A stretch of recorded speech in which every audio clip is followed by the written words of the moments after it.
We've all been there. You're driving along and suddenly that dreaded engine light pops up on the dashboard. Don't panic, AutoMinders, but also don't make these 3 common mistakes that can cost you big time. Mistake number 1, ignoring it. Hoping the light will just go away is risky. Even if the car seems to drive fine, ignoring the warning can turn a small problem into a major repair.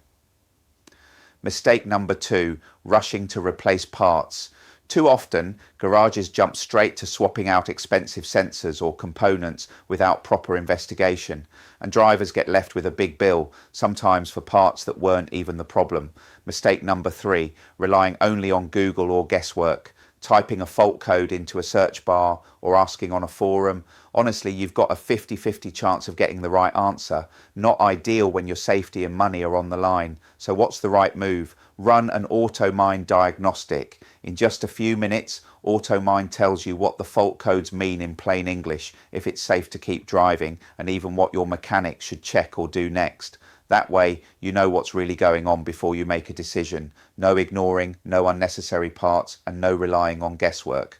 Grab your free AutoMind dongle at goautomind.com and take the stress out of that engine light. Until next time, happy driving, AutoMinders.